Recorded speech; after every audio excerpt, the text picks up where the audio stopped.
सो एक सेंटेंस है, सॉरी एक वर्ड है वैसिलेट, वैसिलेट, वैसिलेट, वैसिलेट, ठीक है? वैसिलेट, ठीक है? अपन किसको बोलते हैं ना वैसिलेट, ठीक है? तो वो उसी तरह का प्रोनाउंसिएशन है कि ऐसे मत लेट वैसे लेट, तो वैसिलेट, ठीक है? मतलब आप प्रोनाउंसिएशन उस तरह से ले सकते हो, इट्स जस्ट फॉर जोक। अब स्पेलिंग है वे सी लेट। ध्यान रखना लेट हम बोलते हैं एल-ए-टी लेट, बस उसमें एक एल और लगाना है। और वी-ए-सी-आई डबल एल-ए-टी-ई वैसिलेट, वैसिलेट, वैसिलेट, ठीक है?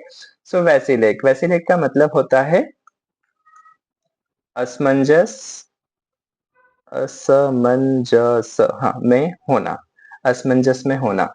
या आप ऐसा बोल सकते हो कंफ्यूज होना, डिलेमा में होना, या इसको हम इस रेफरेंस में भी यूज करते हैं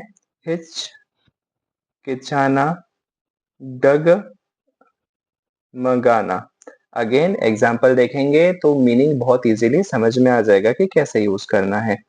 बेसिकली जब आपको दो चीज के बीच में चयन करना हो और आप कंफ्यूज हो रहे हो, थोड़ा उसमें थोड़ा सा आपको डाउट हो, थोड़ा सा डर हो, थोड़ा सा असमंजस हो, संदेह हो, उस तरह के इमोशंस या फीलिंग के लिए आप वर्ड यूज कर सकते हो इंग्लिश में वैसिलेट, वैसिलेट, ठीक है? अब वो मैंने एक बार बोल दिया तो मेरे माइंड में वही घूमेगा, वैसिलेट, ठीक है? वैसिलेट, ध्यान रखना डबल एल आएगा, सिंगल एल में स्पेलिंग एरर हो जाएगा। अब सेंटेंस देखते हैं।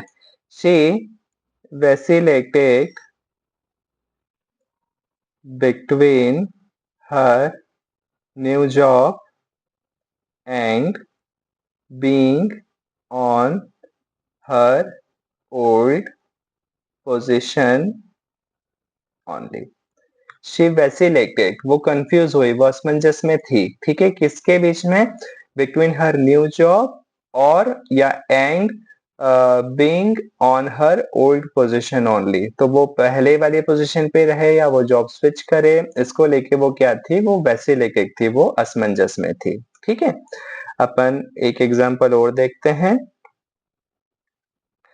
ही वैसिलेटेड फॉर या between buying the low cost car और high cost bike, ठीक है?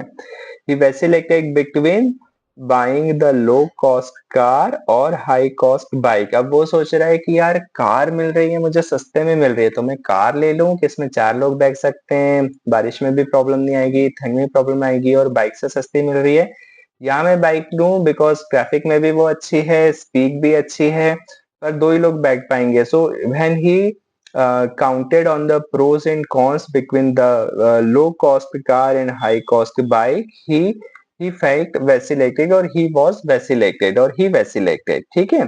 So he vacillated between मतलब दोनों के बीच में वो असमंजस में पड़ा, असमंजस में रहा या कंफ्यूज हुआ। तो समझ में आया कैसे यूज करना है vacillated? आप और भी एग्जांपल डालोगे तो बहुत सारे एग्जांपल मिल जाएंगे, ठीक है? अपन एक एग्जांपल और देखते हैं। एक एग्जांपल और है, सिंपल सा, अपन देखते हैं उसको।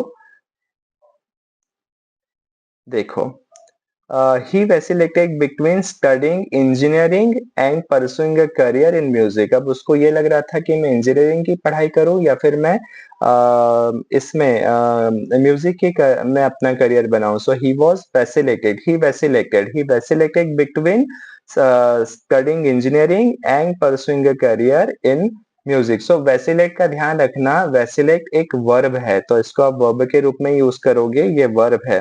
इसका मतलब होता है असमंजस में होना, असमंजस में पड़ना, ठीक है? Thank you so much, subscribe the channel, have a great time, bye bye, take care.